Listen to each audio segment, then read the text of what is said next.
মিজানুর রহমান আজহারীর মাহফিলে যা ঘটছে, কিছু অপ্রীতিকর ঘটনা ঘটছে, তার নেপথ্যে কারা এবং এগুলোর সমাধান কি? কারণ এভাবে ঘটতে থাকলে এই ওয়াজ মাহফিল নিয়ে নানান মহল থেকে নানান প্রশ্ন করা হবে। আমরা এটা আলোচনা করব এবং মিজানুর রহমান আজহারের সর্বশেষ লালমনিরহাটে যে ওয়াজ করেছেন সেখানেও কিছু রাজনৈতিক কথা বলেছেন। মিজানুর রহমান আজহারী এখন নিছক ওয়াজের মাঠের বক্তা নন, তার ওয়াজের মাঠের পলিটিক্যাল অ্যানালাইসিস হয়। এজন্য তিনি কোন কোন পয়েন্ট পলিটিক্যাল পার্সপেক্টিভে বলেছেন এটা আমাদের বিশ্লেষণ করতে হবে। আমরা আসছি সেদিকে। তার আগে কিছু অপ্রীতিকর ঘটনা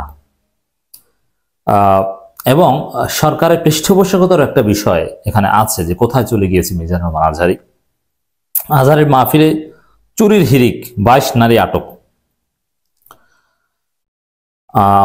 মাহফিলে চুরি, 400, 500, 1000 খানেক জিডি করা, স্বর্ণালঙ্কার থেকে শুরু করে মোবাইল, আইফোন চুরি হওয়া, এই বিষয়গুলো তো মাহফিলে সাধারণত অতীতে আমরা দেখতাম না, খুব রেয়ার, কিন্তু এখন ব্যাপকভাবে হচ্ছে এবং সেটা মিডিয়ায় আসছে। এটা ওয়াজ মাহফিলের জন্য ডেফিনেটলি একটা কলঙ্কজনক অধ্যায়, যে ওয়াজ মাহফিলে এসে এরকম চুরি হবে এবং চোর গ্রেপ্তার হবে। এটার কারণটা কি? দর্শক, এই জায়গাটা আমরা যেটা বলতে চাই যে মিজানুর রহমান আজহারীর মাহফিল আর কনভেনশনাল এতদিন যে ওয়াজ মাহফিল চলতো সেরকম আর নেই। মিজানুর রহমান আজহারীর মাহফিল সম্পূর্ণ নতুন ডাইমেনশন, নতুন ইতিহাস, নতুন অধ্যায়। অতএব এখানে নতুন নতুন পরিস্থিতি তৈরি হবে, অনেক সুযোগবাদী লোক আসবে এবং কেউ পরিকল্পিতভাবে নৈরাজ্য করার চেষ্টাও করবে।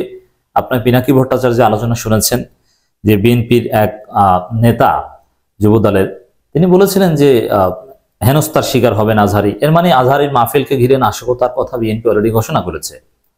অতএব বিভিন্ন জায়গায় চুরি করা, বিতর্কিত কর্মকাণ্ড ঘটানো, হট্টগোল বাঁধানোর মতো ঘটনা বিএনপি করতে পারে, এটা পিনাকির প্রেডিকশন। অতএব সতর্ক থাকতে হবে। আর চুরি যে ঘটনা, দেখেন এত বড় মাহফিল তো অতীতে হয়নি, অতএব চুরি হবে কিভাবে? তবে হ্যাঁ, আমি মনে করি যে দিন যত যাচ্ছে আজহারীর মাহফিলে শৃঙ্খলা তত বাড়ছে, বিশৃঙ্খলা পরিমাণ তত কমছে। যেমন এখানে 22 নারী আটক বা চুরি ঘটনা ঘটেছে, এবার আটক হয়েছে, এর আগে কিন্তু আটক হয়নি। এই আটকের কারণে সামনের বার দেখবেন যে চুরি ঘটনায় প্রায় কমে গিয়েছে। এবং যশোরে যে পরিমাণ চুরি হয়েছিল, সিলেটে কিন্তু এরকম চুরি ঘটনা ঘটেনি। সিলেটে বিএনপির লোকজন হয়তো হট্টগোল করেছিল, দ্যাটস ইট। এটা আমাদের বিশ্লেষণ। তো এত বড় মাহফিল যেহেতু হয়নি, এ কারণে এটা কন্ট্রোল করতে বা পরিস্থিতি বুঝে উঠতে একটু সময় লাগছে। ধীরে ধীরে এই অভিজ্ঞতাগুলো কাজে লাগিয়ে সুশৃঙ্খল মাহফিল হবে। দেখেন, এই যে বিশ্ব ইজতেমা হয়, সেখানেও তো অনেক লোক হয়, সেখানে কি এরকম বড় চুরি কোনো ঘটনা দেখি না, তবে কিছু চুরি হয়। তবে এখানে আরেকটা বিষয় দেখেন, এরকম ঘটনা বাংলাদেশে বিভিন্ন জায়গায় হয়, কিন্তু আজহারের মাহফিলটার উচ্চতা এখন এমন পর্যায়ে যে ওখানে যাই ঘটে ওটাই নিউজ পেপারে রিপোর্ট, এবং সবচাইতে জনপ্রিয় টিআরপি রিপোর্ট। তো সেক্ষেত্রে যা ঘটে তার চাইতে রটে বেশি বা ওইটার প্রচারণাটা বেশি হয়। কিন্তু অন্যান্য জায়গায় ইজতেমা ময়দানে বা এরকম জায়গায় ঘটনা ঘটলে এরকম বেশি হয় না। তবে হ্যাঁ, বছরে একবার যদি এরকম বড় মাহফিল, যেমন চরমোনাইয়ের মাহফিল অত্যন্ত সুশৃঙ্খল মাহফিল হয়, বা বিশ্ব ইজতেমা যেখানে বছরে একবার হয়, এই জন্য একটা ব্যাপক পরিকল্পনা থাকে। কিন্তু আজহারী মাহফিল অল্প কয়েকদিনের প্রস্তুতিতে করা হয়, যার ফলে এভাবে হয় না। এই জন্য আমরা বলবো যে আজহারী মাহফিলে যে অপ্রীতিকর ঘটনাগুলো ঘটে, যেহেতু এখন আজহারের উচ্চতা, আজহারের মাহফিলে যে লোক হয়, এটা ওই চরমোনাইয়ের বার্ষিক মাহফিল আর বিশ্ব ইজতেমার চাইতে কোনো অংশে কম নয়। এই জন্য বলবো যে ওই বিশ্ব ইজতেমা কিংবা চরমোনাইয়ের মাহফিল, এই টাইপের মাহফিলগুলো যে পরিকল্পনায়, যেভাবে শত শত বা হাজার হাজার স্বেচ্ছাসেবকদের মাধ্যমে একটা সুনিয়ন্ত্রিত পদ্ধতিতে করা হয়, ওইভাবে আজহারের মাহফিলগুলো করা যায় কিনা সেটা খেয়াল রাখতে হবে। যেহেতু আজহারের মাহফিল প্রত্যেক দিন না, বিভাগ ভিত্তিক আপাতত, এই কারণে পরিকল্পনায় এবং শৃঙ্খলা রক্ষায় আরো জোর দিতে হবে, যাতে যে কোনো অপ্রীতিকর কোনো চুরি কিংবা হট্টগোল বাঁধানো এটা ফেরানো যায়। লালমনিরহাট মাহফিলের এই দিকটা ভালো লেগেছে যে আটক করা সম্ভব হয়েছে 22 নারীকে। এভাবে সামনে এই খেয়াল রাখতে হবে যে, যেমন সিলেটে ধারণা করছি আমরা যে বিএনপির লোকজন যে বিশৃঙ্খলা সৃষ্টি করেছিল, এখন যদি বিএনপির লোকজন কোথাও বিশৃঙ্খলা সৃষ্টি করতে পারে বা করে, পটুয়াখালীতে, চাঁপাইনবাবগঞ্জে, যেখানেই হোক না কেন, তাহলে ধরা হবে। খেয়াল রাখতে হবে এবং ধরতে হবে। দর্শক, এর নেপথ্যে দুইটা বিষয়। একটা হচ্ছে যে হট্টগোল, যেটা এটা নেপথ্যে যেহেতু বিএনপি ঘোষণা দিয়েছে, হেনস্থা শিকার হবেন এবং হুমকি দিয়েছে, হট্টগোলের নেপথ্যে বিএনপি থাকতে পারে। আর চুরি এগুলো কোইন্সিডেন্স, এগুলো হয়ে গিয়েছে এবং কিছু মতলববাজ লোক থাকে যে এত মানুষের মধ্যে কিছু ঘটনা ঘটানো যায় কিনা। এটা চুরিটা পরিকল্পিত নয়, এটা বাংলাদেশের স্বাভাবিক নেচার, এখানে যে সুযোগটা নিচ্ছে। আর হট্টগোলের নেপথ্যে বিএনপি থাকতে পারে, যেটা সিলেটে ঘটেছিল। লালমনিরহাটে মিজানুর রহমান আজহারের মাহফিলে আরেকটা স্পেশাল দিক, শ্রোতাদের যাতায়াতের সুবিধার্থে রেলের অতিরিক্ত 17টি শাটল কোচ এবং ট্রেনের ছাদে হাজার হাজার মানুষ যাচ্ছে। এর মানে এই যে ট্রেন বা রেল বিভাগ, এটা কিন্তু সরকারি, সেখানে অতিরিক্ত 17টি শাটল কোচ দেয়া, এটা সরকারের পৃষ্ঠপোষকতা। এর মানে রেল বিভাগের অনেক ঊর্ধ্বতন কর্মকর্তা মিজানুর রহমান আজহারের ভক্ত, যে এজন্য তারা জনগণকে মাহফিল শুনতে যথাসম্ভব সুবিধা করে দিচ্ছে। এবং সরকারের পৃষ্ঠপোষকতা আরো একটা দিকে, যে পুলিশ, র্যাব, এটা তাদের দায়িত্ব।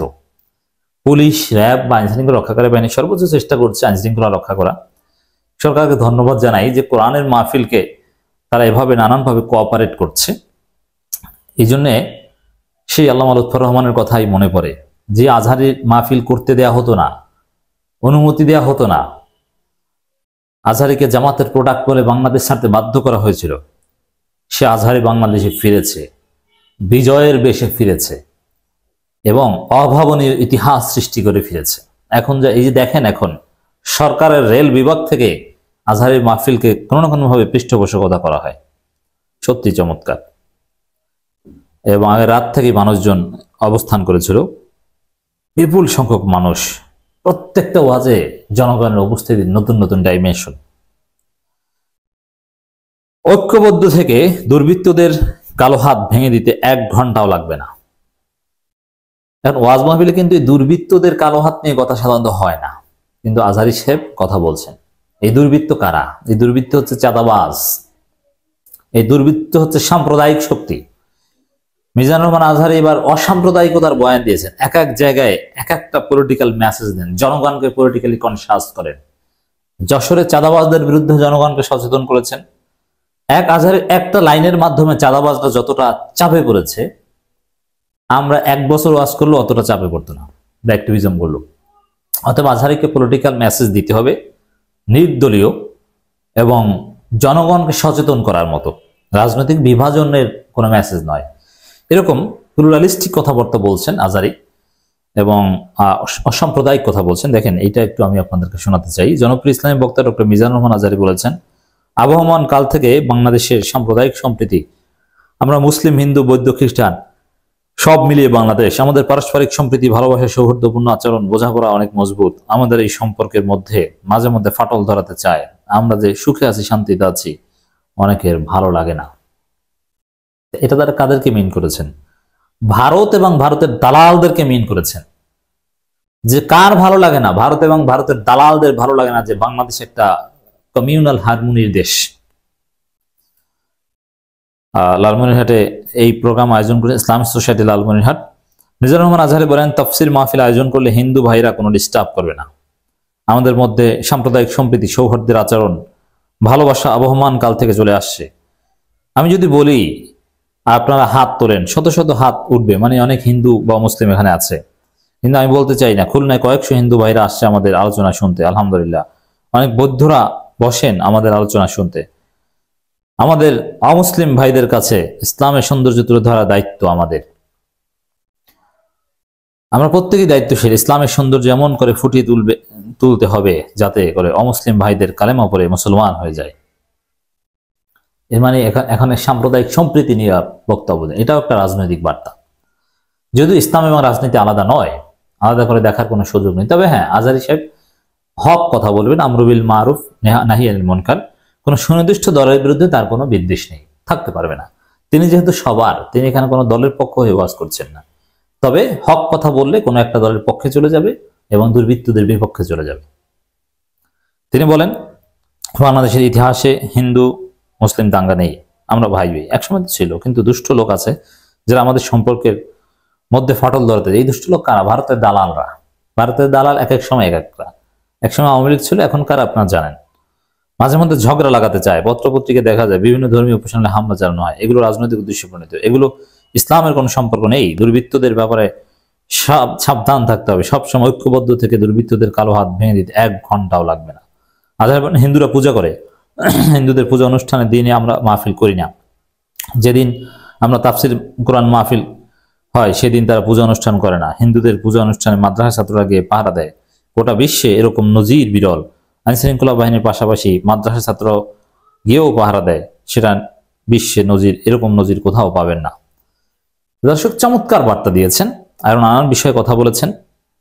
এক কথা যদি বলি, মিজানুর রহমান আজহারী শুধু মাটির নিচের ওয়াজ করেন না, মাটির উপরে ওয়াজ করে জনগণকে সচেতন করেন। কখনো দুর্নীতি, অব্যবস্থাপনা, চাঁদাবাজির বিরুদ্ধে, কখনো সাম্প্রদায়িক শক্তির বিরুদ্ধে, সাম্প্রদায়িক নাশকতাকারীদের বিরুদ্ধে জনগণকে সচেতন করছেন। দর্শক, আমরা বিশ্বাস করতে চাই আজহারীর মাহফিলগুলো আগামী দিনে একেবারে সুশৃঙ্খল হবে, কোনো অপ্রীতিকর ঘটনা ঘটবে না। এটা আয়োজক কর্তৃপক্ষ তাদের দক্ষতা দিয়ে এগুলো ঠেকিয়ে দিবে এবং জনগণকে সচেতন করতে আজহারী সাহেব ক্যামিলিয়নের বাঁশিয়ালার মতো গুরুত্বপূর্ণ ভূমিকা পালন করে যাবেন।